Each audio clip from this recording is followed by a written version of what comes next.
Hello students, welcome to our channel गणित कक्षा। My self Mohammad Noor Ansari और ये है ट्रिग्नोमेट्री का वीडियो नंबर 4। आज इस क्लास में हम लोग कुछ इंपॉर्टेंट क्वेश्चंस को करेंगे, कुछ ऐसे क्वेश्चन जो हर साल माध्यमिक में 3 मार्क्स में तो आते हैं। तो इन क्वेश्चंस को आप लोग बहुत ध्यान से देखना, अच्छे से समझना, हर एक चीज को अच्छे से नोट डाउन करना और बार बार चीजों को प्रैक्टिस करना है, जो हम हमेशा बोलते हैं। तो आप लोग कॉपी और पेन निकाल लो। और देखो, सबसे पहले यहाँ पे पिछला वीडियो अगर आप लोगों ने देखा है तो आपको वो चार्ट तो याद हो ही गया होगा। अगर याद नहीं हुआ तो एक बार और इस चार्ट को आप लोग ध्यान से देख लो। इसमें जो साइन, कॉस, टैन, कोसेक, सेक और कॉट, इन सब का जो वैल्यूज दिया हुआ है वो वैल्यूज आपको अच्छे से याद होना चाहिए। अब आप कैसे भी याद करो, इससे कोई मतलब नहीं है, आपको वो वैल्यूज अच्छे से याद होना चाहिए। अगर वो वैल्यूज याद है, आप इन क्वेश्चंस को आसानी से बना सकते हो। अगर आपको थोड़ा सा भी बॉड मास, एलसीएम वगैरह आता है, आप आसानी से क्वेश्चंस बना दोगे।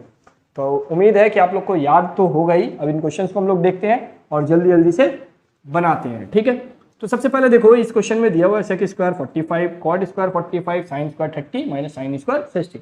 करना क्या चीज है आप लोगों को कि आपको तो सेक 45 का वैल्यू यार पता है, आपको तो उतना सोचना नहीं है। आप सोचो कि सेक 45 डिग्री क्या होता है, वो तो मुझे पता है। ट्रिग्नोमेट्रिक रेशियो 45, 60 और 30 पे तो बेस्ड है। तो सेक 45 का जो वैल्यू है आप वहां पुट कर दो, कॉट 45 का जो वैल्यू यहाँ पुट कर दो, साइन 30 का वैल्यू पुट करो और साइन 60 का वैल्यू पुट करो। यानी जो जो वैल्यूज हम लोगों को पता है उन वैल्यूज को हम लोगों को पुट करना है। सेक 45 कितना होता है थोड़ा सा ध्यान रखना, ठीक है। तो सेक 45 अगर आपको याद होगा तो वो होता है √2।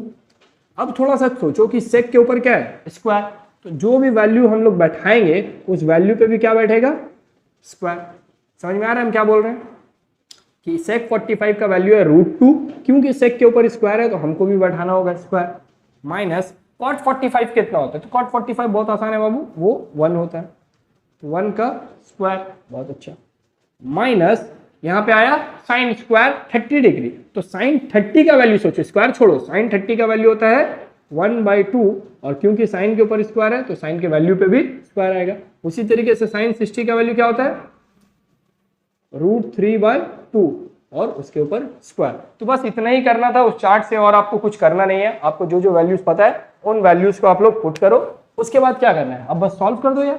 सॉल्व जैसे करते आए एलसीएम हम लोग, तो रूट का जब स्क्वायर निकाला जाता है तो रूट और स्क्वायर दोनों आपस में क्या होता है, कैंसिल। ये जो रूट दिया हुआ है इस रूट को स्क्वायर से कैंसिल कर देंगे तो क्या निकलेगा, सिर्फ 2 निकलेगा। माइनस 1 का स्क्वायर तो बचपन से 1 होता है। माइनस यहाँ पे देखो कि ये फ्रैक्शन है तो ऊपर वाले का अलग होगा, नीचे वाले का अलग होगा। तो 1 का स्क्वायर 1 और 2 का स्क्वायर क्या होता है, 2 का स्क्वायर 2 नहीं होता है, 2 का स्क्वायर 4 होता है। माइनस √3 का स्क्वायर अलग होगा, ऊपर वाले का अलग, नीचे वाले का अलग। तो √3 का स्क्वायर, तो रूट और स्क्वायर कटेगा, क्या आएगा 3, और नीचे 2 का स्क्वायर 4। इतना तो आ गया। अब क्या करें सर, अब क्या करना है, अब आपको इन सभी का एलसीएम ले लेना है, क्योंकि नीचे फ्रैक्शन है तो आपको एलसीएम लेना होगा। इसके नीचे कुछ नहीं है तो 1, इसके नीचे कुछ नहीं है तो 1। ओके, 1 1 और 4 4, इन सब का आप एलसीएम लो। एलसीएम लेंगे कितना आएगा, एलसीएम आएगा आपका 4। अगर आप सही से 1 1 4 4 का एलसीएम लेते हो तो वो एलसीएम आ जाएगा 4। आई होप आपको समझ में भी आ रहा होगा कैसे आया। अब क्या करना है, नीचे वाले से नीचे वाले को डिवाइड, तो 1 से 4 को डिवाइड करोगे कितना आता है, 4। 4 को ऊपर वाले से मल्टीप्लाई, 4 2 ज़ा 8। माइनस अगेन नीचे वाले से नीचे वाले को डिवाइड, 4 4 1 ज़ा 4। माइनस 4 से 4 को डिवाइड, 1, 4 से 4 को डिवाइड करेंगे 1 आएगा, 1 को 1 से मल्टीप्लाई 1। अगेन 4 को 4 से डिवाइड करेंगे 1, 1 इंटू 3 माइनस 3। इस पूरे को सॉल्व कर लो बाबू, कितना आता है 8 माइनस 4 4 माइनस 1 माइनस 3। जैसे चाहो वैसे सॉल्व करो। 4 माइनस 1 3, 3 माइनस 3 0। तो हम एक बार में भी कर सकते थे बट हम नहीं किए, 0/4, क्योंकि ये अभी पहला क्वेश्चन है ना, इसलिए 0/4। 0 से कुछ भी डिवाइड हो तो आंसर कितना आता है, 0। तो इतना मेहनत किए और मेहनत करने के बाद हाथ में क्या लगा, 0। नहीं, ऐसा नहीं है, आपके हाथ में 3 मार्क्स लगेगा। अगर आपका आंसर आता है 0 तो आपके हाथ में 3 मार्क्स लगेगा। अगर आपका आंसर कुछ और आता था वो आपके हाथ 0 लगेगा। तो इस क्वेश्चन को आप लोग देख लिए, कुछ करना नहीं था, जस्ट वैल्यूज हम लोग पुट किए और सॉल्व कर दिए। उम्मीद है ये क्वेश्चन आप लोग खुद से ट्राई कर रहे होंगे। चलो स्टार्ट करते हैं। तो उम्मीद है कि आप लोगों का आंसर तो आ ही गया होगा यार। तो अब हम देखते हैं कि क्या हो सकता है। तो सबसे पहले हम लोग क्या करेंगे, जो जो वैल्यूज पता है उन वैल्यूज को पुट करेंगे। तो ये 3 बाहर में देखो पहले से है, तो उस 3 को रहने दो। अपना tan का वैल्यू बताओ, tan 45 इज 1, 1 का square, minus sine square 60 degree, sine 60 का वैल्यू बैठाओ, √3/2 का स्क्वायर, माइनस 1/3 जैसे है वैसे रहने दो, और कॉट 30 डिग्री का वैल्यू बैठाओ। तो cot 30 डिग्री कितना होता है? cot 30 डिग्री आपका होता है √3, तो √3 का स्क्वायर माइनस 1/8 जैसे है वैसे। आई होप आपको लोग को यहाँ पे दिख रहा होगा, थोड़ा सा ब्लर हो सकता है, हो गया हो, ठीक है। तो sec 45 का वैल्यू कितना होता है? वो होता है आपका √2 का स्क्वायर। आई होप ब्लर ना हुआ हो, अगर हुआ भी होगा तो वीडियो एडिट में ठीक कर लेंगे, ठीक है। तो ये वाला चीज जो वैल्यू पुट करना था वो तो हम लोग कर लिए। अब क्या करना है? अब स्क्वायर्स को निकालना है। तो देखो ये क्या करेंगे, ये मल्टीप्लाई हो जाएगा, इसका स्क्वायर निकालेंगे और बाहर वाले से मल्टीप्लाई करेंगे। तो 1 का स्क्वायर 1, 1 इंटू 3 3, माइनस यहाँ पे करो तो ये तो इजी है यार, रूट और स्क्वायर कैंसिल हो जाएगा 3, और फिर नीचे वाले का भी स्क्वायर कर देंगे तो आ जाएगा 4 माइनस। यहाँ पे ध्यान दो, तो यहाँ पे थोड़ा ध्यान से करना। तो पहले आप रूट का स्क्वायर निकालो, तो रूट और स्क्वायर कैंसिल होगा, तो ये आएगा 3। 3 को इससे मल्टीप्लाई करोगे तो 3 सिर्फ 1 से मल्टीप्लाई होगा, 3 1 से 3 और नीचे में 3। ये समझ में आया कैसे किए? माइनस यहाँ पे देखो तो वहां से रूट और स्क्वायर कैंसिल होगा तो आएगा 2 1 जा 2/8। तो ये चीज आप लोगों को समझ में आना चाहिए कि हम लोग किस तरीके से ब्रैकेट्स को ओपन कर रहे हैं, ठीक है। इतना बेसिक चीज आप लोगों को उम्मीद करते हैं आता होगा। अब आप यहाँ पे क्या करोगे, यहाँ पे आप एलसीएम ले रहे होगे। तो देखो आपके पास एलसीएम लेने के लिए क्या क्या है, आपके पास है 1 4 3 और 8। इन सब का एलसीएम कितना आता है? तो इन सब का एलसीएम आता है बाबू 24, जहां तक हमको ध्यान में है इन सब का एलसीएम आता है 24। तो 1 से 24 को डिवाइड करेंगे कितना होगा? 24 होगा। 24 इंटू 3, 24 इंटू 3 आई थिंक 72, 3 4 12, हाँ 72। माइनस 4 से 24 को डिवाइड करो कितना होगा बाबू? 4 से 24 को जब आप डिवाइड करोगे आएगा आपका 6, 6 3 जा 18, माइनस 3 से 24 को डिवाइड करो, 3 से 24 को डिवाइड करो 8, 8 3 जा 24, माइनस 8 से 24 को डिवाइड करो 3, 3 को 2 से मल्टीप्लाई करोगे 6। तो ये आ गया आपका एलसीएम लेने के बाद। अब यहाँ पे थोड़ा सा माइनस वगैरह सही से करो। एक चीज अगर हम बताएं कि कैसे कर सकते हो, तो वो आप क्या करो, जो नंबर जिन जिन नंबर का साइन सेम है उन सबको एक बार ऐड कर लो। जिन जिन नंबर का साइन इसका माइनस है, इसका भी माइनस है, इसका भी माइनस, तो इन सबको क्या कर लो, ऐड कर लो। और ग्रुप कौन सा है? माइनस। इन सब का ग्रुप क्या है? माइनस, लेकिन सबका साइन सेम है इसलिए हम लोग क्या करेंगे, ऐड। तो हम क्या करेंगे, हम 72 को वैसे ही रहने देंगे और इन सबको क्या कर लेंगे, ऐड। तो ये हो गया तुम्हारा 30 और ये, तो ये हो गया 48/24। माइनस करो 72 से 48 जाएगा तो कितना बचेगा तुम्हारा? 24 बचेगा। 24/24 कट के कितना आ जाएगा? 1 आ जाएगा। अगर यहाँ पे नहीं समझ में आया कैसे माइनस की, तो आप नॉर्मल करो 72 माइनस 18, 72 माइनस 18 करोगे तो तुम्हारा कितना हो जाएगा? 56। 56 ही होगा ना? नहीं, 72 माइनस तुम्हारा करोगे तो कितना ही आएगा? ठीक है यार, देख लेना कि क्या ही आएगा। माइनस तो आपको सही से करना है, और करने के बाद इस तरीके से कट करोगे तो फाइनल आंसर आपका 1 होगा। तो जल्दी से इन क्वेश्चन को आप लोग ट्राई करो या फिर कॉपी करो, उसके बाद हम लोग नेक्स्ट क्वेश्चन लेते हैं। तो स्टूडेंट्स, ये हम लोग का नेक्स्ट 2 क्वेश्चन पिछले क्वेश्चन के जैसा ही है। तो अगर पिछले क्वेश्चन से कुछ भी सीखे हो तो वीडियो पॉज करो और इन दोनों क्वेश्चन को जल्दी से ट्राई करो और आंसर जल्दी से लाओ, ठीक है। तो सबसे पहले उम्मीद है आप वीडियो पॉज करके आप कर लिए होंगे। आपको करना क्या है, वैल्यूज पता है, वैल्यूज पुट करेंगे, एलसीएम लेंगे, आंसर आएगा, और तो कुछ करना नहीं है।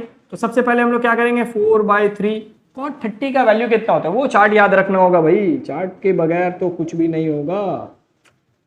cot 30 का वैल्यू होता है √3, हम √3 पुट किए और स्क्वायर था इसलिए स्क्वायर दिए, प्लस 3 sin 60, sin 60 का वैल्यू आई थिंक होता है √3/2, सही बोले, यस 2। कोसेक स्क्वायर 60, तो कोसेक स्क्वायर 60 क्या होता है, साइन का ही उल्टा हो जाता है, यानी 2/√3 का स्क्वायर माइनस 3/4। और tan 30 कितना होता है, tan 30 होता है सर 1/√3 उसका स्क्वायर। ओके, तो अब हम लोग आगे करेंगे। आगे क्या करना है, इन स्क्वायर्स को ओपन करना है। तो देखो जो बाहर में उसको वैसे ही रहने दो और मल्टीप्लाई कर दो जो बाहर अंदर से निकलेगा। तो रूट और स्क्वायर तो कैंसिल, अंदर से निकलेगा 3। एक स्टेप थोड़ा सा बढ़ा रहे हैं ताकि मेरा गलती होने का चांसेस कम हो जाए। रूट और स्क्वायर कैंसिल तो 3 निकलेगा और नीचे से 4 निकलेगा, माइनस 2 इंटू 2 का स्क्वायर 4 निकलेगा और नीचे से 3 बाहर आएगा क्योंकि रूट और स्क्वायर कैंसिल होगा, माइनस 3/4 और यहाँ से ऊपर से 1 और नीचे से रूट तो कैंसिल हो जाएगा सर, ठीक है यार, लो खुश। अब इसको सॉल्व कर लो। देखो यहाँ पे कट रहा है, काट दो, यहाँ पे नहीं कट रहा है, छोड़ दो, यहाँ पे भी नहीं कट रहा है, छोड़ दो, यहाँ पे कट रहा है, काट दो। ओके, यहाँ से क्या बच गया, यहाँ से बच गया 4, यहाँ पे नहीं कटा तो सामने सामने मल्टीप्लाई, 3 3 जा 9 और 4। आई होप आप लोगों को समझ में आ रहा होगा कि हम क्या बोल रहे हैं। सामने सामने मल्टीप्लाई और नीचे 4, यहाँ पे भी सामने सामने मल्टीप्लाई 8/3 और यहाँ पे सामने ऊपर कुछ नहीं 1 और नीचे में 4। अब हमको क्या करना है, इसके नीचे कुछ नहीं तो 1 दे दें। यहाँ पे ले लेंगे एलसीएम, 3 और 4 का एलसीएम बच्चा को पता है कि 12 आता है, बहुत अच्छा। 1 बच्चा को नहीं पता है, ठीक है नहीं पता है, हम लोग को तो पता है। 1 से 12 को डिवाइड करो 12 आएगा, 12 × 4 40। इतना टेबल तो याद है यार, इतना तो टेबल याद होना ही चाहिए। 4 से 12 को डिवाइड करो 3, 3 × 9 27 माइनस 3 से 12 को डिवाइड करो 4 आएगा, 4 8 जा सर 32 होता है। 4 से 12 को डिवाइड करो 3 आएगा और वो 3 यहाँ बैठ जाएगा। अब क्या करेंगे, तो पिछले क्वेश्चन में अगर आपको ऐड वाला फंडा समझ में आया होगा तो हम बोले थे जिसका साइन सेम होगा उन दोनों को ऐड कर दोगे, उन तीनों को ऐड कर दोगे। साइन किसका किसका सेम है, इसका प्लस है इसका भी प्लस है, दोनों का साइन सेम है, ऐड कर देंगे। इन दोनों का साइन भी क्या सेम है तो इन दोनों को भी ऐड करेंगे, यस इन दोनों को भी ऐड करेंगे। तो यहाँ पे हम लोग समझ गए कि क्या करना है, जिनका जिसका साइन सेम होगा उन दोनों को ऐड करेंगे। तो ऐड करो, यहाँ पे कितना हो जाएगा तुम्हारा 60 और तुम्हारा 75। आई होप हम सही ऐड किए हो, तो मेरा आंसर गलत आएगा और तुम लोग कुछ ना कुछ तो बोलोगे। 35 देखो इन दोनों को ऐड किया तो ये 75 आया तुम्हारा, और इन दोनों को हम लोग ऐड किया तो 35 आया। ग्रुप जो था वो रहने दिए। 75 - 35 कितना होगा, जल्दी से बोलो बाबू। 75 - 35 होता है तुम्हारा 40/12। 40/12 तो कटेगा, ये कटेगा बाबू। 4 10 जा 40, 4 3 जा, तो ये आया 10/3, यानी मेरा आंसर होगा 10/3।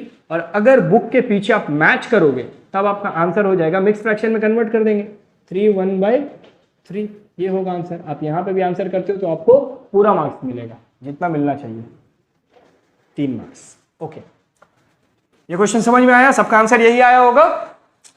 बहुत अच्छा आप लोग कर रहे हो। अब इस क्वेश्चन को देखो, हो गया ठीक है। अब इसको देखो, इसमें क्या चीज दिया हो कि ये फ्रैक्शन में देख के डरना नहीं है कि ये कैसे करके बनेगा बाबू। आपको कुछ नहीं करना है, आपको वैल्यूज पता है, उन वैल्यूज को पुट करो और जैसे सॉल्व होता है बस वैसे सॉल्व करते जाओ, आपका आंसर आएगा। एकदम डरने वाला कोई बात ही नहीं है। तो हम लोग सबसे पहले क्या करेंगे सर, हम लोग जो भी वैल्यूज है उन वैल्यूज को पुट कर देंगे। 1/3 और cos 30 का वैल्यू कितना होता है बाबू, cos 30 का वैल्यू होता है √3/2। नीचे में आते हैं तो 1/2 into sine 45 is nothing but 1/√2। इसको थोड़ा सा बीच में लिख लेते हैं, ठीक है, साफ लगेगा ना। tan 60 का वैल्यू कितना होता है, tan 60 का वैल्यू होता है √3। cos 30 का वैल्यू कितना होता है, अभी तो बताया था सर, √3/2। यहां तक तो हम लोग का हो गया। अब हम लोग क्या करेंगे, अब हम लोग इस सबको थोड़ा सा सॉल्व करेंगे। एक चीज थोड़ा सा यहाँ ध्यान देना, ऐसा ना हो कि 3 और 3 को कट कर दो। कैसे कटेगा, ये 3 बाहर है, वो 3 रूट के अंदर है। मैथ्स में तब कोई चीज कटता है जब दोनों एक दूसरे के सिमिलर हो। ये 3 और ये √3 आपको सिमिलर लग रहा है, सिमिलर है ही नहीं, तो आप इन दोनों को कट नहीं कर सकते और काटना भी मत। काटोगे तो फिर बस वही अगले को मार्क्स काटने के लिए मौका दो। √3 × 1 कितना होगा, √3 और 3 × 2 6। यहाँ पे भी सामने सामने मल्टीप्लाई करेंगे, 1 × 1 1 और 2 × √2 क्या होगा, 2 × √2 अब 2√2 होता है। तो क्या चीज करना है, यहाँ पे देखो, यहाँ पे क्या है 1, तो बाहर वाला बाहर से मल्टीप्लाई होकर 2 हो गया, अंदर वाला जैसे था वैसे लिखा गया। तो फाइनली क्या लिखाया 2√2। 2√2 नहीं बोलो, गाना मत गाओ, 2√2। ओके, यहाँ पे आया √3/2। अब हम लोग क्या करेंगे, इसको कैसे करके सॉल्व करेंगे। ये ऊपर में भी फ्रैक्शन है, नीचे में भी फ्रैक्शन है, इसको कैसे सॉल्व करना है। तो इसको मैथ्स में कैसे सॉल्व किया जाता है कि ऊपर वाला फ्रैक्शन जैसे है वैसे लिखेंगे, ऊपर में जो है उसको तो वैसे लिखेंगे, और नीचे वाले फ्रैक्शन को क्या करेंगे हम लोग, पलट देंगे, उल्टा देंगे। यस, तो ऊपर वाला फ्रैक्शन वैसे ही, नीचे वाले को उल्टा देना है। तो हम लोग यहाँ पे करने जा रहे हैं, तो √3/6 और नीचे वाले को क्या करना है, 1/2√2 है तो इसको लिखेंगे 2√2/1। ठीक है, यहाँ पे आते हैं तो ये लिखाया है √3 और नीचे वाले फ्रैक्शन जो कि √3/2 है वो लिखाएगा 2/√3। आई होप समझ में आ रहा होगा। अब काट सकते हो तो काटो यार, 2/6 कटा, ये 3 मत कट कर देना, ये अंदर है ये बाहर है तो नहीं कटेगा। इन दोनों को काटो ना, दोनों अंदर अंदर में कट गया। अब देखो यहाँ पे क्या होगा, ये दोनों आपस में मल्टीप्लाई होगा। क्या रूट के अंदर वाला रूट के अंदर वाले से मल्टीप्लाई हो सकता है, तो आंसर इज यस। हो सकता है। तो 3 को 2 से मल्टीप्लाई कर दोगे कितना आएगा आंसर 6, लेकिन वो भी किसके अंदर होगा, रूट के अंदर होगा। और नीचे में क्या बचा 3 बचा, प्लस वहाँ पे 2 बचा। अब क्या करेंगे सर, अब इसका एलसीएम ले लेंगे, कुछ नहीं था तो 1 दिए, और इन सब का जो एलसीएम आएगा वो आएगा 3। 3 से 3 डिवाइड हुआ 1, 1 into root 6 is root 6, plus 1 से 3 डिवाइड होगा कितना आएगा 3, 3 को 2 से मल्टीप्लाई करोगे 6। और क्या आपका ये आंसर है, तो आपका आंसर है यही। इतना गंदा आंसर भी आ सकता है, ऐसा कोई बात नहीं है। तो फाइनल हम लोग का ये आंसर आ गया। तो आज का क्लास भी हम लोग बाबू यहीं तक रखते हैं। ये जो कुछ क्वेश्चंस को हम लोग किए हैं, इन सभी क्वेश्चंस को आपका फर्ज बनता है कि बार बार अच्छे से प्रैक्टिस करो, तभी आप यार 3 मार्क्स उठाने लायक बन पाओगे।